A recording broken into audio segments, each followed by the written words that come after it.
Arrêtez-vous un instant et écoutez attentivement, car ce que je suis sur le point de vous dire pourrait sembler absurde, mais c'est la pure vérité. Tout ce que vous croyez sur le succès et l'argent est faux. Ce n'est ni votre diplôme, ni la chance, ni même votre effort physique. C'est quelque chose que seulement 1% de la population comprend et applique réellement, et c'est pour cela qu'il contrôle presque tout l'argent du monde. Maintenant, réfléchissez avec moi. Et si tout ce qu'on vous a appris sur la façon de gagner de l'argent était un mensonge? Et si vous pouviez changer radicalement votre vie financière en quelques mois seulement? La réponse est juste devant vous, dans une idée. J'ai appris cela à mes dépens. Il fut un temps où je croyais sincèrement que la vie était quelque chose qui m'arrivait et non quelque chose que je pouvais créer. Je n'avais rien, pas d'argent, pas d'éducation, pas de direction. J'ai occupé des emplois que j'avais honte même de mentionner. Je changeais des pneus, nettoyais des sols, faisais tout ce qui se présentait et je me sentais toujours vide. Je pensais que le succès était réservé aux autres, aux chanceux, à ceux qui étaient nés dans de meilleures familles, à ceux qui avaient un diplôme accroché au mur. Puis, un jour ordinaire, quelque chose d'extraordinaire s'est produit. Un homme m'a tendu un livre intitulé « Réfléchissez et devenez riche » de Napoléon Hill. À ce moment-là, je ne le savais pas, mais ma vie entière était sur le point de changer. Ce n'était pas le livre en lui-même, c'était les idées qu'il contenait. Une seule idée, simple mais puissante, m'a fait voir ce que je n'avais jamais vu auparavant, que le secret n'était pas dans les circonstances, mais dans ma façon de penser. Et c'est là que tout a changé. Cette idée a allumé une flamme en moi, une certitude que je n'avais jamais ressentie. Elle m'a dit que je pouvais être, faire et avoir tout ce que je décidais si je croyais vraiment et m'engageais à agir. Je me souviens exactement de cette sensation. C'était comme si j'avais découvert une nouvelle loi de la vie, une loi qui avait toujours existé, mais que personne ne m'avait jamais enseignée. J'ai commencé à penser différemment. J'ai commencé à croire qu'une idée bien nourrie pouvait transformer la réalité. Et c'est exactement ce qui s'est passé. En peu de temps, je suis passé de presque rien à l'équivalent de plus de 175 000 $ par an. Et peu après, je gagnais plus d'1 million de dollars. Et tout a commencé avec quelque chose à laquelle tout le monde a accès. Une idée. Je ne suis pas devenu plus intelligent. Je ne suis pas allé à l'université. Je n'ai rien hérité. La seule chose qui a changé, c'est ma façon de penser. Mais savez-vous ce que la plupart des gens font? Ils ignorent leurs propres idées. Ils les enterrent vivantes, avant même de leur donner une chance de s'épanouir. Combien de fois avez-vous eu une pensée, une inspiration, quelque chose qui vous a rendu enthousiaste un instant, et puis, juste après, votre esprit a dit « Mais qui suis-je pour faire ça ?» ou « Ça ne marchera jamais ». Combien de fois avez-vous abandonné avant même d'essayer? C'est ainsi que la plupart des gens vivent, étouffant les idées qui pourraient les libérer. Et je peux vous dire avec une conviction totale, vous n'êtes pas bloqué par manque d'argent, vous êtes bloqué par manque de décision. C'est exactement ce qui me maintenait piégé. Je pensais avoir besoin de ressources, de contacts, de chance. Mais ce dont j'avais réellement besoin, c'était d'une décision ferme, une idée soutenue par la foi. L'idée est le point de départ, mais c'est la décision qui la transforme en réalité. Quand j'ai lancé ma première entreprise de nettoyage, les gens ont ri. Je n'y connaissais absolument rien. J'avais juste un balai, un seau et une idée. Et savez-vous combien je facturais? 30 $ par mois pour nettoyer un étage. C'est ce que beaucoup considéreraient comme insignifiant. Mais je ne voyais pas ça ainsi. Je voyais cette opportunité comme une graine. J'ai traité ce petit contrat comme si c'était le début d'un empire. Et ça l'était, car l'énergie que vous mettez dans ce que vous faites est ce qui détermine ce que cela deviendra. En peu de temps, je nettoyais des bureaux dans plusieurs villes et je gagnais plus que je n'aurais jamais imaginé. Et tout a commencé par un simple changement intérieur. L'idée m'a fait voir le monde différemment. J'ai commencé à réaliser que chaque personne a des idées extraordinaires chaque jour, mais la plupart les laissent mourir. Ils disent « je n'ai pas le temps ». Je n'ai pas d'argent, je ne sais pas comment faire. Mais ces excuses ne sont que des murs mentaux construits pour protéger la peur de l'échec. Le problème est que ces murs empêchent également le succès d'entrer. Réfléchissez à ceci. Quand a été la dernière fois que vous avez eu une idée qui a fait battre votre cœur plus vite, une idée qui semblait impossible, mais qui a allumé quelque chose en vous? Et qu'en avez-vous fait? Avez-vous agi? Ou avez-vous laissé la peur vous convaincre que ce n'était pas le bon moment? Combien d'opportunités avez-vous ainsi enterrées? Parce que la vérité est que l'univers n'attend pas. Il récompense le mouvement. Je dis souvent qu'une idée est comme une graine spirituelle. Elle contient le potentiel de créer quelque chose qui n'existe pas encore. Mais comme toute graine, si vous ne la plantez pas, elle meurt. Quand vous écrivez votre idée, quand vous en parlez, quand vous faites le premier pas, vous plantez cette graine dans le sol de la réalité. C'est ainsi que tout commence. Si vous regardez n'importe quelle personne qui a réussi, vous réaliserez que tout a commencé par une idée qui semblait petite, jusqu'à ce que quelqu'un y croie suffisamment pour la transformer en quelque chose d'énorme. Walt Disney a été renvoyé pour manque d'imagination avant de créer son empire de la fantaisie. Steve Jobs a commencé dans un garage. Oprah Winfrey a été rejetée car jugée inadaptée à la télévision. Ils avaient ce que nous avons tous, des idées. La différence est qu'ils ont décidé d'agir en conséquence. Et voici le point le plus important. Les idées sont de l'énergie, et l'énergie ne meurt pas. Quand vous ignorez une idée, elle ne disparaît pas. Elle trouve simplement un autre esprit prêt à agir. Avez-vous déjà remarqué que parfois vous avez une idée et des mois plus tard, quelqu'un d'autre propose le même concept et réussit? Ce n'est pas une coïncidence, c'est une loi. Les idées cherchent refuge dans les esprits préparés. Alors, qu'est-ce que cela signifie pour vous maintenant? Cela signifie que l'idée qui peut transformer votre vie est peut-être déjà là, dans votre esprit, attendant d'être entendue. Peut-être qu'elle semble petite, absurde ou hors de portée, mais et si c'était le début de tout? Et si c'était le tournant qui allait changer votre histoire? Prenez un morceau de papier et notez cette idée. Peu importe si elle semble trop grande ou trop simple. Écrivez-la. Donnez-lui une forme. Car une idée n'a de pouvoir que lorsqu'elle est portée à la conscience. C'est la première étape. C'est ainsi que tout a commencé pour moi. J'ai écrit ce que je voulais. Et même si cela semblait impossible, j'ai décidé de croire. Je n'attendais pas de tout savoir, j'ai juste commencé. Et ce fut le moment où ma vie a changé. La plus grande découverte que j'ai faite est que vous n'avez pas besoin d'argent pour commencer. Vous avez besoin d'une décision. Et cette décision commence par une idée. Une seule idée peut vous libérer de toute limitation. Une seule idée peut vous emmener dans des endroits qui semblent aujourd'hui inatteignables. Car les idées sont des graines de pouvoir, et le seul sol où elles peuvent s'épanouir est votre esprit.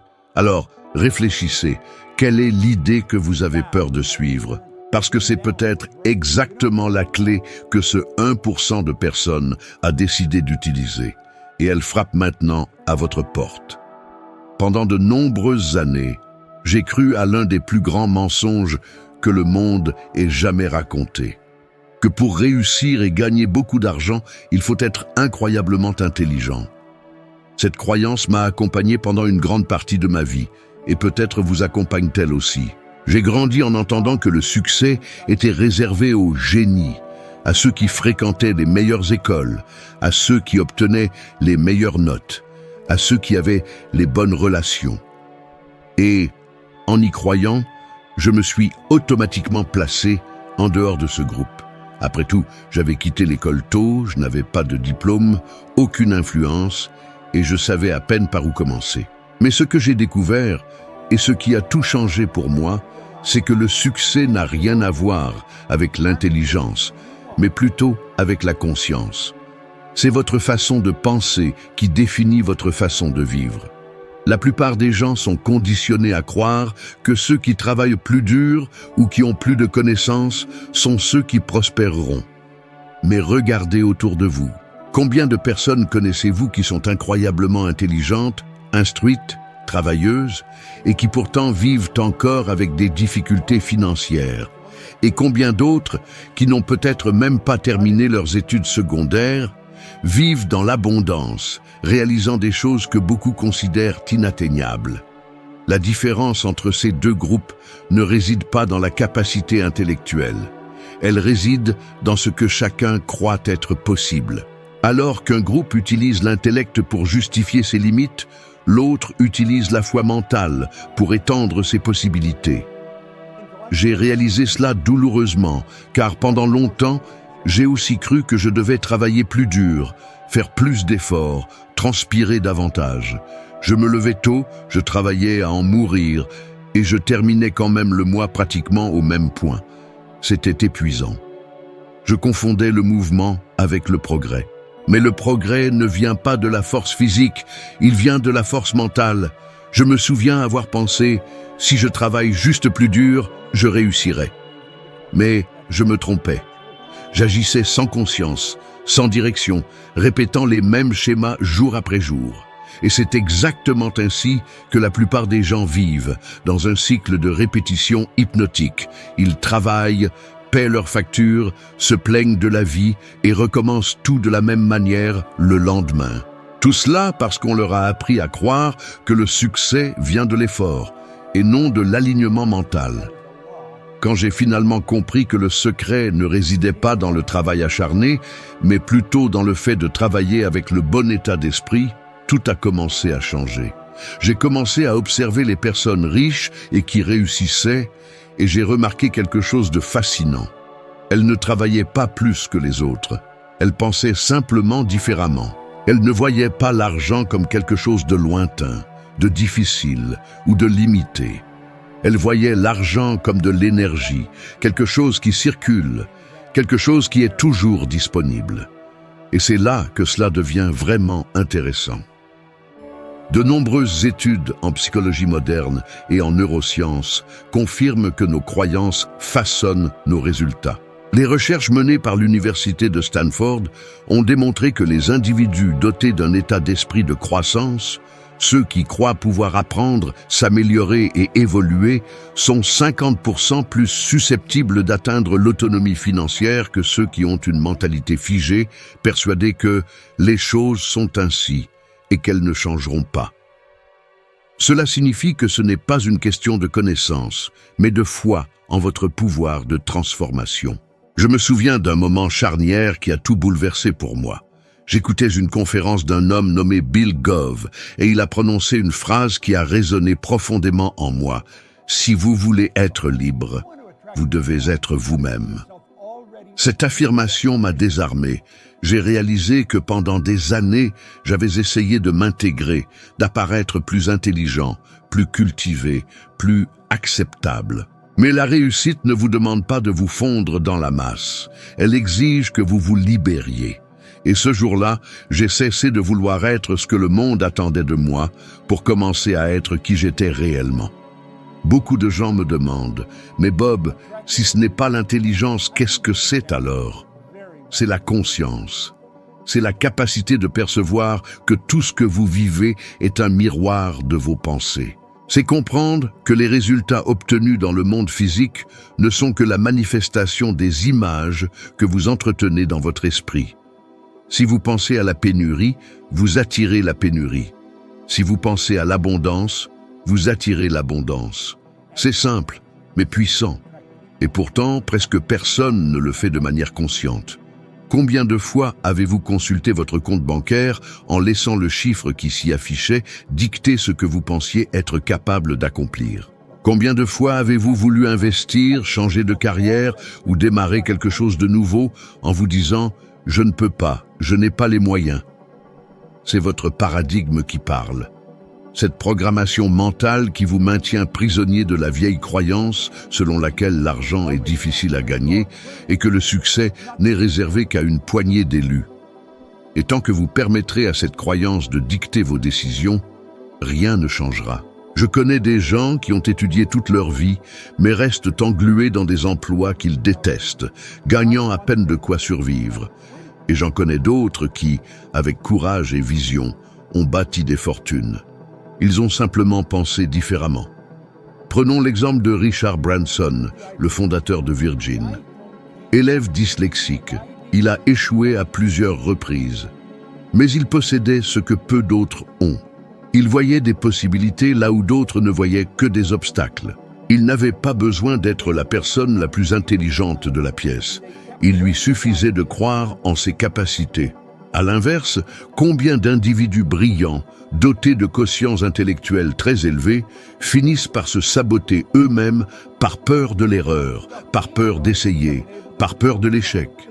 De grands esprits piégés par de petites croyances. Parce que la réussite ne dépend pas de ce que vous savez, elle dépend de ce que vous croyez être possible. J'ai compris que l'argent est le reflet de ma relation avec l'idée de mérite. Si je crois que l'argent est sale, qu'il corrompt, qu'il est rare, l'univers respecte simplement ma croyance et le garde éloigné de moi. Mais si je crois que l'argent est une forme d'énergie qui amplifie ce que je suis, il commence à circuler, tout devient plus léger, plus naturel. C'est pourquoi je souhaite vous suggérer quelque chose de pratique maintenant. Prenez une feuille de papier et écrivez la croyance la plus ancrée que vous avez concernant l'argent. Écrivez-la sans trop réfléchir. C'est peut-être quelque chose comme « l'argent est difficile à gagner » ou « je ne suis pas bon en finance » ou « les riches sont égoïstes ». Maintenant, regardez cette phrase et demandez-vous « est-ce une vérité absolue ou est-ce juste quelque chose que j'ai appris et que je n'ai jamais remis en question ?» Lorsque j'ai fait cet exercice pour la première fois, j'ai réalisé que je portais des croyances qui n'étaient même pas les miennes. Elles venaient de mes parents, de la société, de professeurs qui m'avaient appris à accepter la médiocrité comme une norme. Et à ce moment-là, j'ai pris une décision. Je ne serai plus l'otage des idées d'autrui. Je créerai mes propres vérités. Et c'est à ce moment-là que tout a commencé à changer. Parce que lorsque vous changez votre façon de penser, tout autour de vous change aussi. Ce n'est pas l'intelligence qui ouvre les portes, c'est la conscience. La conscience que vous êtes le créateur de votre réalité. La conscience que chaque pensée est une graine plantée dans le champ de la vie. Et chaque graine que vous semez, tôt ou tard, porte ses fruits. Le problème est que la plupart des gens sèment des graines de peur et de pénurie, puis s'étonnent de la récolte. La vérité est simple, l'argent ne change pas les gens, il amplifie simplement ce qu'ils sont déjà. Si vous êtes généreux, il amplifiera votre générosité. Si vous êtes incertain, il amplifiera votre incertitude. Par conséquent, avant de courir après plus d'argent, recherchez un esprit plus conscient. Il m'a fallu des années pour comprendre que la différence entre ceux qui réussissent et ceux qui se contentent de survivre réside dans leur manière de penser. Et peut-être réalisez-vous maintenant que votre plus grand obstacle n'a jamais été le monde extérieur. C'était le monde à l'intérieur de votre tête. Changez ce monde et le reste changera par conséquent. Parce que la réussite n'est pas un jeu d'intelligence, c'est un jeu de conscience. Pendant de nombreuses années, j'ai vécu emprisonné en moi-même, et la prison n'avait ni barreaux, ni serrure, ni mur. Elle était invisible, pourtant suffocante. Son nom était le doute. Le doute était l'ennemi silencieux qui m'accompagnait partout, au travail, dans les conversations, dans les opportunités que je laissais filer. Il était toujours là, me murmurant à l'oreille « Et si ça tourne mal? Et si tu n'étais pas assez bon? Et s'il se moquait de toi ?» J'ai cru à ce murmure, et parce que j'ai cru, j'ai laissé de nombreux rêves mourir avant même qu'ils ne commencent. Je me souviens d'un jour précis. J'étais assis au fond d'un auditorium, regardant un homme sur scène nommé Bill Gove. Il parlait avec une telle conviction, une telle présence, qu'il semblait commander l'air même de cet endroit. Il y avait 1 millier de personnes présentes, complètement subjuguées par ses paroles. Et moi, au fond, je me suis dit, si je pouvais parler comme lui, si j'avais cette confiance, ma vie serait complètement différente. Mais immédiatement, le doute a rétorqué. Tu n'y parviendras jamais. Tu n'es pas né avec ce don. Cette pensée m'a glacé. Je voulais me lever et m'enfuir, car la simple idée d'être à sa place me faisait transpirer les mains et trembler la voix. Et puis Bill a dit quelque chose qui m'a transpercé l'âme. Si vous voulez être libre, vous devez être vous-même. Cela m'a paralysé. J'ai réalisé, assis là, que je vivais une vie façonnée par la peur du jugement des autres. Je n'étais pas moi. J'étais une version édulcorée, diminuée, acceptable, conçue pour ne déranger personne. Et à cet instant, j'ai compris le prix que je payais. Je respirais, mais je ne vivais pas. La peur d'échouer, la peur de paraître ridicule, la peur de ne pas être à la hauteur.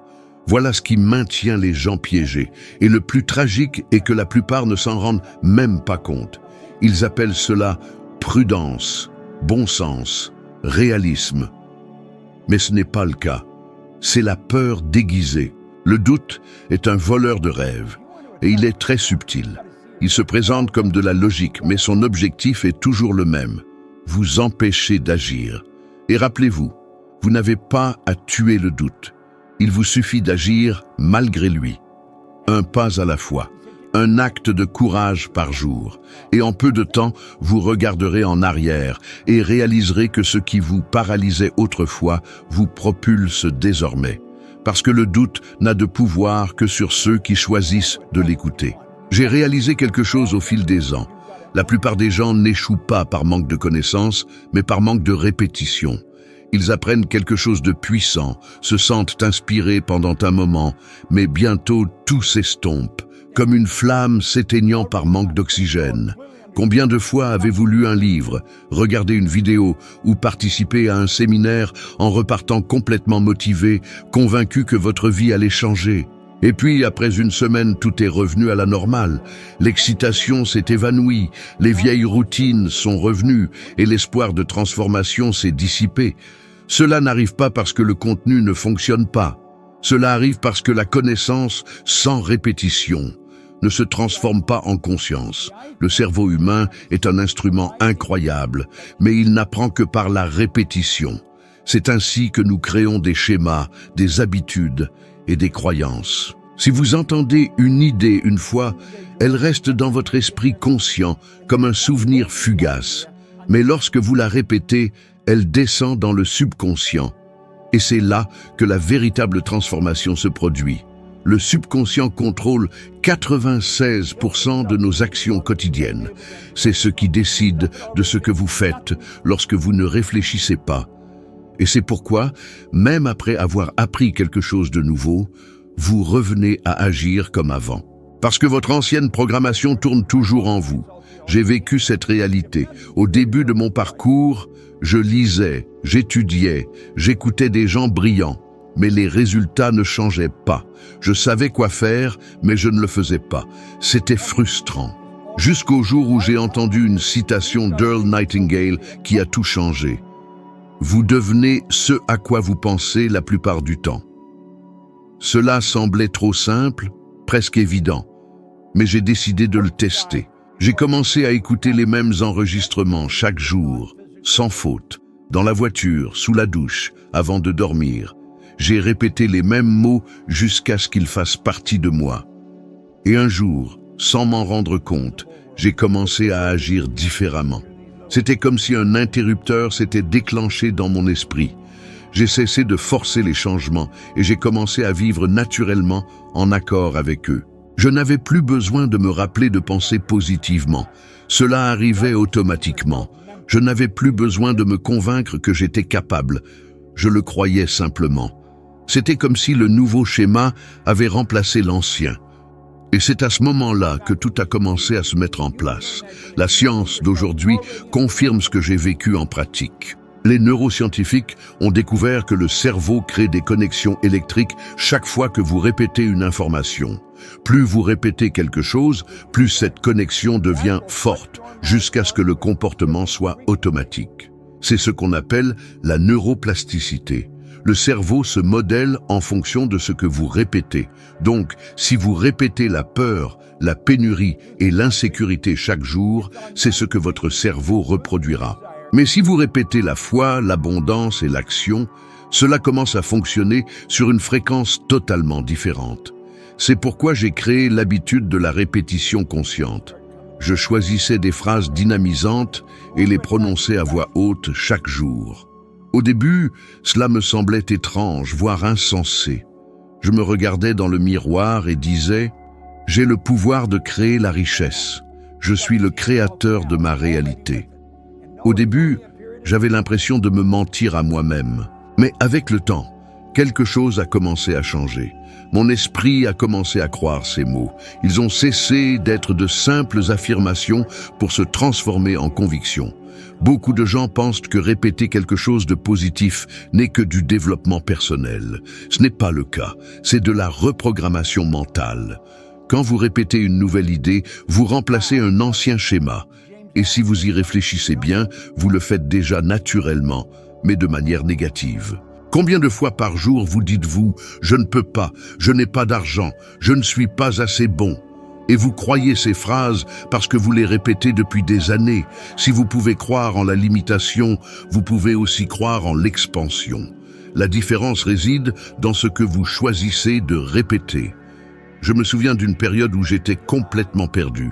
Mon entreprise ne se développait pas, les dettes s'accumulaient et je me sentais épuisé. Un jour, j'ai décidé de changer mon orientation mentale. J'ai pris un carnet et j'ai écrit une seule phrase. Je suis prospère et tout ce que je fais prospère. Et pendant 30 jours, j'ai répété cette phrase des dizaines de fois par jour. Je la disais en conduisant, en marchant avant de dormir. Au début, rien ne semblait changer, mais petit à petit, j'ai commencé à remarquer quelque chose de différent. Je me sentais plus calme, plus confiant, plus léger. Et sans m'en rendre compte, j'ai commencé à prendre des décisions plus affirmées. Des affaires ont commencé à apparaître. Des opportunités que je n'avais pas vues auparavant ont commencé à émerger. Le monde n'avait pas changé, c'était moi. C'est le pouvoir de la répétition. Cela ne change pas seulement ce que vous pensez, cela change qui vous êtes. Parce que ce que vous répétez, vous l'incarnez. Ce que vous incarnez, vous le manifestez. Et ce que vous manifestez devient votre vie. C'est pourquoi je dis toujours, vous ne devenez pas ce que vous désirez, vous devenez ce que vous répétez. Aujourd'hui, je comprends que la plupart des gens vivent piégés par des schémas mentaux hérités. Ils répètent les mêmes histoires chaque jour. L'argent est difficile à gagner. La vie est injuste. Je n'ai jamais de chance. Et ces histoires deviennent des prophéties auto-réalisatrice. L'univers répond simplement à la commande que vous donnez par votre fréquence mentale. Si votre esprit vibre avec la rareté, l'univers répond avec le manque. S'il vibre avec la gratitude et l'abondance, il répond avec des opportunités. Par conséquent, si vous voulez vraiment changer, commencez par quelque chose de simple. Choisissez une phrase qui représente le futur que vous voulez créer et répétez-la jusqu'à ce qu'elle fasse partie de votre identité. Cela peut sembler insignifiant maintenant, mais c'est ainsi que vous construisez une nouvelle réalité. Répétez jusqu'à ce que vous croyiez. Et quand vous croyez, vous agirez différemment. Et quand vous agissez différemment, les résultats changeront. J'aime me souvenir qu'aucune transformation n'est instantanée. La transformation est un processus d'imprégnation de votre subconscient avec de nouvelles idées. C'est comme mettre une nouvelle chanson sur un vieux disque. Au début, l'ancienne piste joue toujours.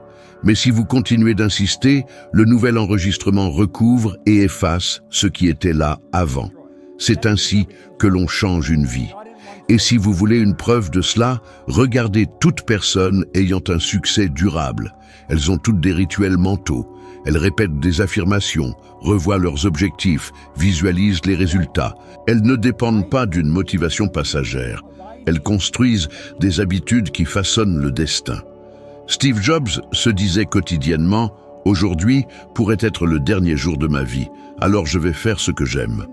Muhammad Ali répétait « Je suis le plus grand » avant même d'être champion. Ils ont compris quelque chose que beaucoup ignorent. Le cerveau ne distingue pas entre ce qui est réel et ce qui est répété avec émotion.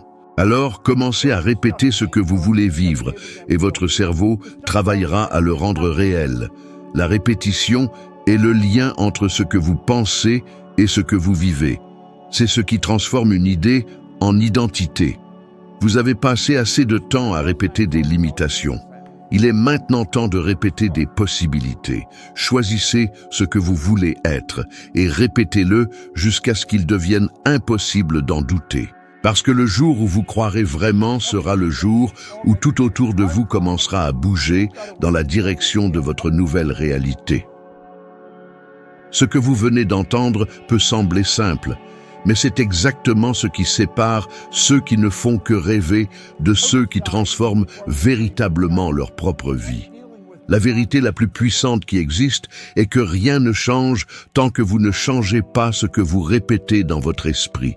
Ce n'est pas la connaissance qui crée la richesse, c'est la constance, c'est ce que vous nourrissez chaque jour avec la pensée, l'émotion et l'action. Chaque mot que vous vous dites, chaque idée que vous choisissez de renforcer façonne votre avenir à ce moment même. Et lorsque vous comprendrez cela profondément, vous réaliserez que vous avez le pouvoir de réécrire complètement votre histoire. Maintenant, si cela a résonné en vous, ne vous arrêtez pas ici. La prochaine vidéo qui apparaît sur votre écran est votre prochaine étape sur le chemin de la sagesse. La prochaine étape pour devenir 1% meilleur que vous ne l'êtes maintenant. Je vous remercie d'être resté avec moi jusqu'ici, et je vous verrai là-bas, parce que c'est là que tout commence à devenir encore plus clair. Allez-y, cliquez maintenant et continuez cette transformation.